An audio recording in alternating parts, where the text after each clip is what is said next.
વિધિની વક્રતા કહો કે જિંદગીની વિચિત્રતા, શ્રુતિની મમ્મીને શોધાના પપ્પા સાથે લગ્ન કરવા હતા.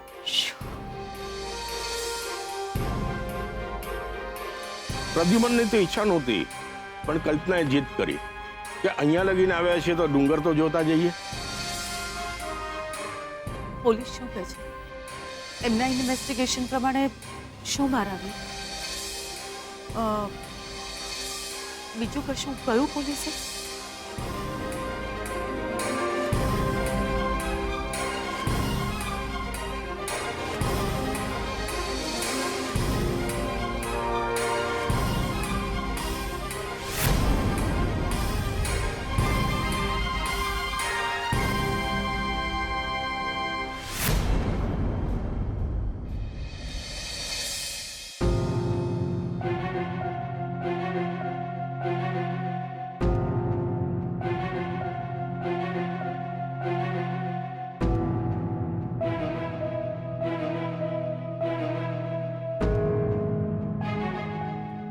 ઊંઘ ઉડી ગઈ છે, સાચે જ બહુ ડર લાગે છે.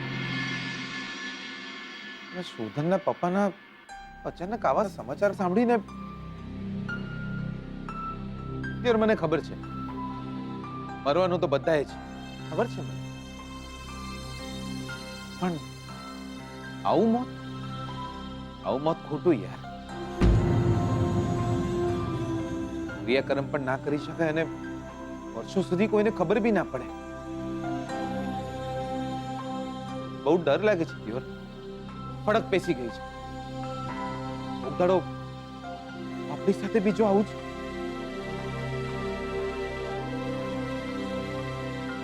હવે તો ભગવાનને એક જ પ્રાર્થના છે, કાકાની આત્માને શાંતિ આવે. પ્રાર્થના કરવાથી એમની આત્માને શાંતિ નહીં મળે. હું બોલું છું બકા તમે? મારો બહુ જ જીવ મૂંઝાઈ રહ્યો છે. મને એવું લાગી રહ્યું છે કે એમના બાપુ સાથે કંઈક એવું બન્યું છે જે કોઈને ખબર નથી. મનમાં બહુ જ અજંપો છે. કંઈક તો એવું બન્યું છે જે ના બનવું જોઈએ. એટલે શું બન્યું હોય બકા? કાકા પર્વત પરથી પડી ગયા છે, એમનો એક્સિડન્ટ થયો છે, બસ એટલું જ. દાદા માસી બધાનું એ જ કેવું છે, પોલીસનું બી એ જ કેવું છે. ભગવાને તો નથી કહ્યું ને, પાપ છાપરે ચડીને પોકારી રહ્યું છે. માણસના હૈયે જો પાપ હોય તો મોઢા પર આવ્યા વિના રહે નહીં. મને લાગે છે કે આપણે ફરીથી. શું તમે લોકો સૂતા નથી? દાદાજી હજી તમે? દાદાજી અમે લોકો વાત કરી રહ્યા હતા. દાદાજી, અમારા કુળદેવીના દર્શન અધૂરા છે, તો શું અમે મંદિરે ફરીથી જઈ આવીએ? હા, જરૂર જઈ આવો બેટા. તમારે કુળદેવીના દર્શન પણ થઈ જશે અને પૂજારીજીને પ્રદ્યુમનના સમાચાર પણ પહોંચી જશે. કાલે જ જઈ આવો બેટા. જી દાદાજી. બકા શું બોલ્યા તમે? કુળદેવીના મંદિરે જવાનું છે? તમને ખબર છે ને, જો કુળદેવીના દર્શન કર્યા તો આપણા અડધા લગન પાક્કા સમજી લો દિયો. આપણે કુળદેવીના મંદિરે જવાનું છે, દેવી માના દર્શને નહીં. એટલે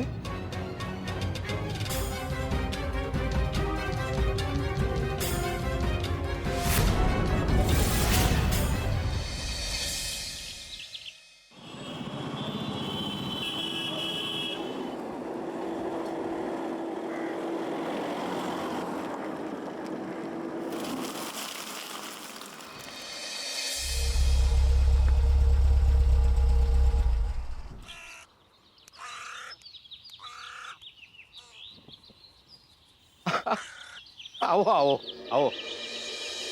અરે ખુશ રહે બેટા, ખુશ રહે. શું કે જો બેટા, ભગવાનના ઘરે ફક્ત ભગવાનને જ પગે લગાય, અને તમને જોઈને ખૂબ આનંદ થયો મને. તમે ફરીથી આવ્યા. કેમ છો તમે બંને? પૂજારીજી, એક માઠા સમાચાર છે.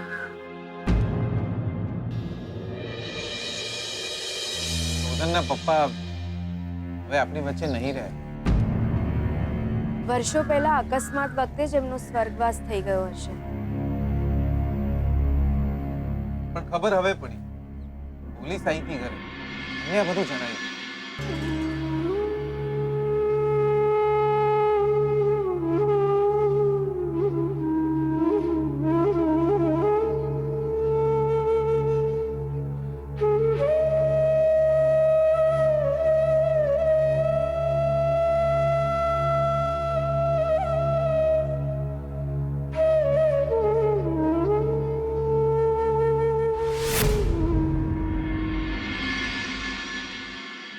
ગ્રહણ નડી ગયું બેટા, ગ્રહણ નડી ગયું.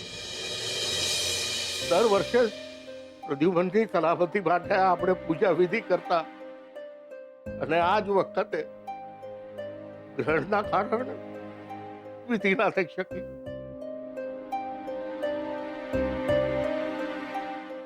અને આ કારમાં સમાચાર મળ્યા.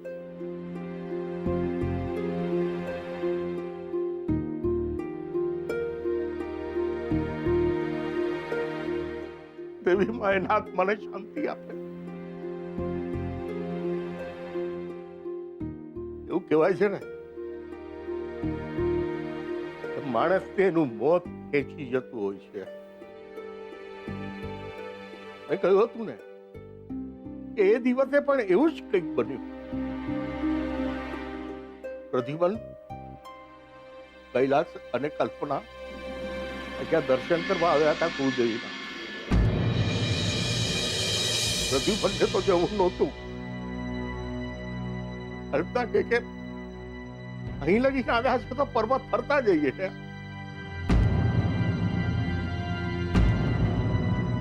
અને એ લોકો દર્શન કરીને અહીંયાથી નીકળ્યા.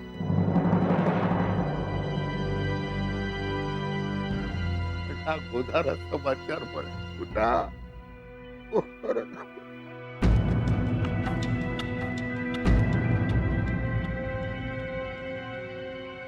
बहुत ખેંચી રહ્યું હતું ને, बहुत. અરે કુલદેવીના આશીર્વાદથી તો માણસનું આયુષ્ય 100 વર્ષ. આને જ કેવા વિધિની વક્રતા. કુલદેવીના દર્શન પછી પ્રદ્યુમન જોડે આ ગોજારો બનાવવો.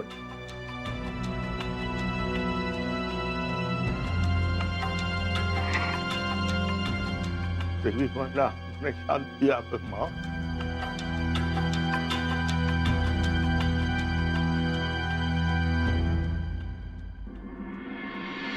પૂજારીજી,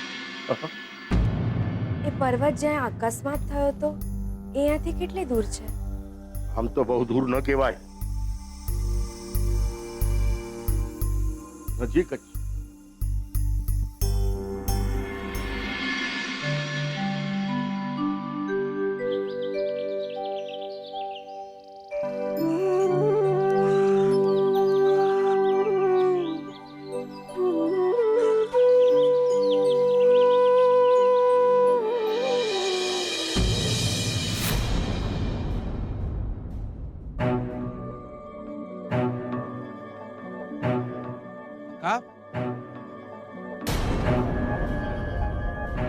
અટકી કેમ છે?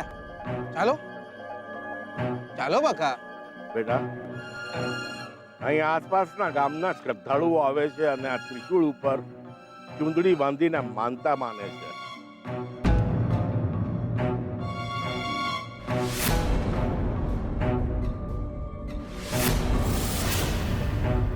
આસ્થાનો સવાલ છે ને. કહે છે કે કણ કણમાં ભગવાન છે.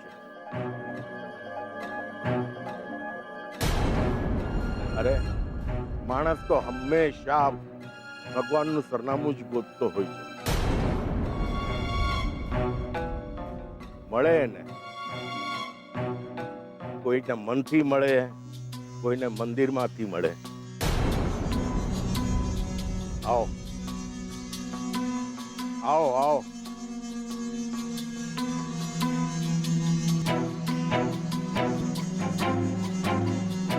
ચાલો ચાલો.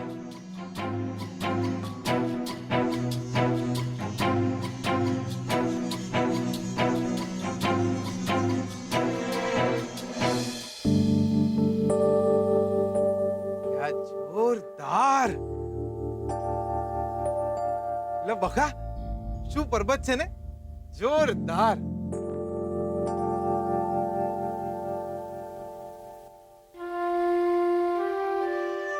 બકા હું મેવાડામાં હતો ને ત્યારે મને થતું કે દેવર મેવાડામાં બી એક પર્વત હોવો જોઈએ. આપણે રોજ પર્વત ઉપર ચડત અને પછી લપસણી ખાઈને નીચે આવત. એટલે જોરદાર મજા આવી જાત. લે હાલો હાલો. લે.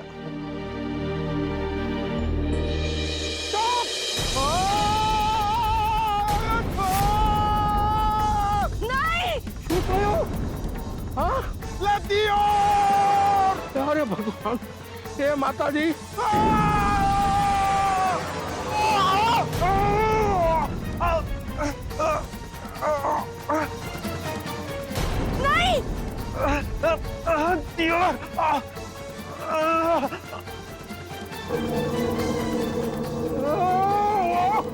હે દેવી માં, તમે તમે ક્યાં કઈ રીતે પહોંચી ગયા? હું શું કરું? લે કોઈ દોડો! લે કહું છું દોડો, કોઈ લાઈ બંબાવાળાને બોલો! લે જીગા રાતવરામ પટેલ લટકી ગયો છે દિયોર! હાથ આપો મને. લે કોઈ આત્મારામ પટેલ ને ફોન કરો. લે દોડો કહું છું. હાથ આપો.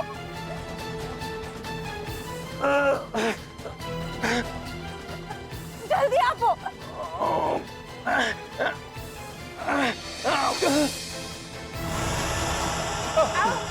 દિયોર પકડી રાખજો. તમે ગભરાતા નહીં, હું છું. યા શું ગભરાવું નહીં. એટલે આવી પરિસ્થિતિમાં માણસથી ફાટી પડે. લે પકડી રાખો. લે છોડતા નહીં, હાથ પકડી રાખો. તમે ચૂપ રહો ને, હું છું ને. જો બકા બોલ્યું ચાલ્યું માફ કરજો દિયર. અત્યારે કોઈ પણ ગુસ્સો ના કરતા. બકા પકડી રાખજો, હાથ જોરથી પકડી રાખજો. લે આ પૂજારી દાદા દોડો તમે. લે તમે તો ચોખા ઘીના લાડુ ખાઈને મોટા ત્યાં છો. લે બચાવી લો મને. લે દિયર બચાવી લો. હે દેવી માં, કોઈ ચિંતા ના કરતા, પ્રયત્ન કરો.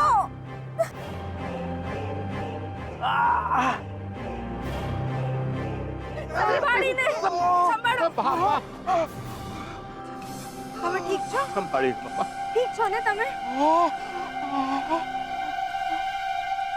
દિયર હાસ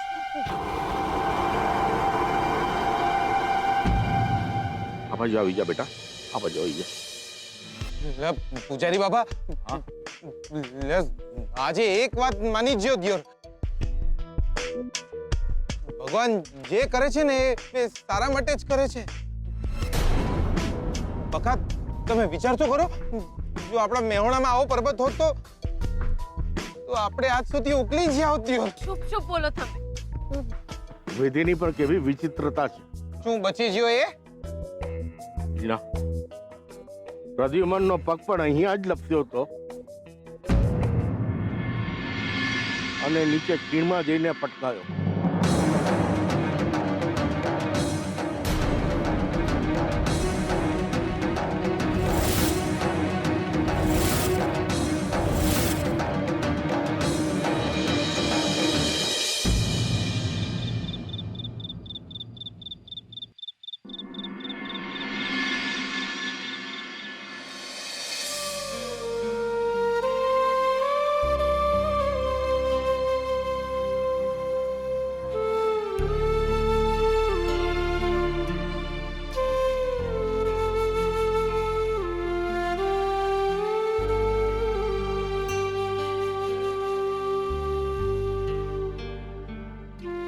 સ્વીટુ કુળદેવીના મંદિરે ગઈ છે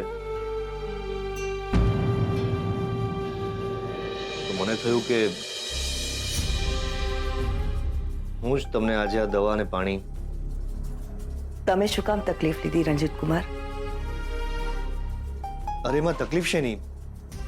અને આમ પણ તકલીફ તો ભગવાને આપણને બધાને આપી જ છે ને. શું કરી શકીએ આપણે? હિંમત કરીને પણ જીવવાનું છે આપણે.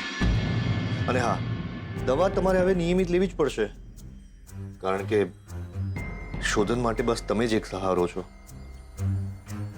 અને હા, આવા તકલીફના સમયમાં જ આપણે હિંમત રાખીને જીવવાનું હોય છે અંબિકા ભાભી. એકલા નહીં પડી જતા તમે. આપણે બધા એક જ પરિવાર છીએ. તમે આ દવા લો, હું તમારા માટે ફ્રૂટ્સ લઈને આવું છું.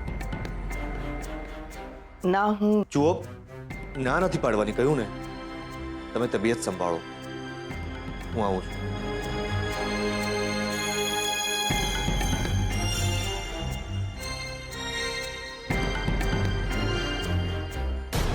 અરે, આવી ગયા તમે? દર્શન થયા ને બરાબર? જી. ચાલો, સારું.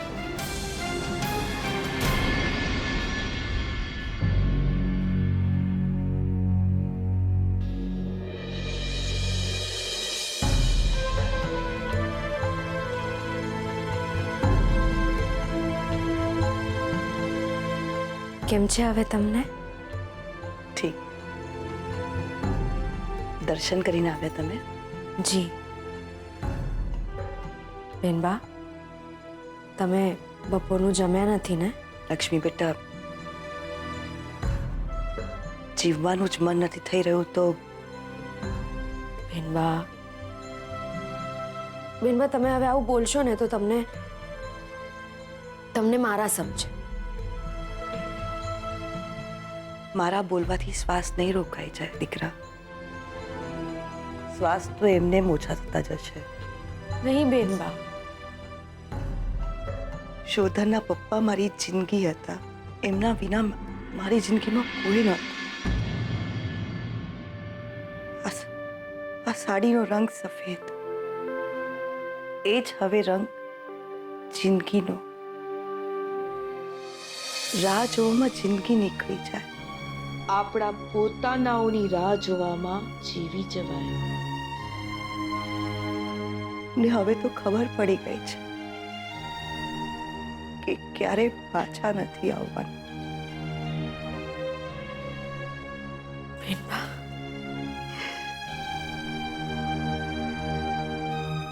શોધન નાનો હતો ને તો રોજ મને પૂછતો કે મમ્મી,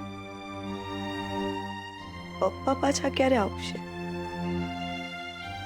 એ રોજ કોઈને કોઈ બહાના બનાવી લેતી. જતા રહ્યા કે ક્યારેક તો પાછા આવશે. એમણે ભલે મારી પાસે આવવામાં મોડું કર્યું હોય, પણ મારે એમની પાસે જવામાં મોડું ન કરે.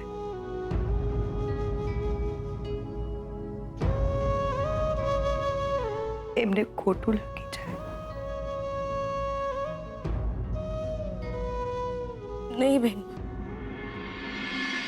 હું જલ્દી એમની પાસે જતી રહી છે.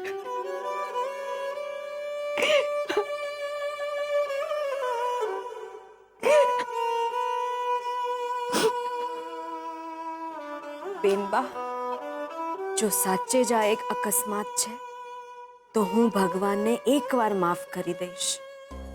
પણ જો અકસ્માત નથી તો જે ગુનેગાર છે એને હું ક્યારે માફ નહીં કરું.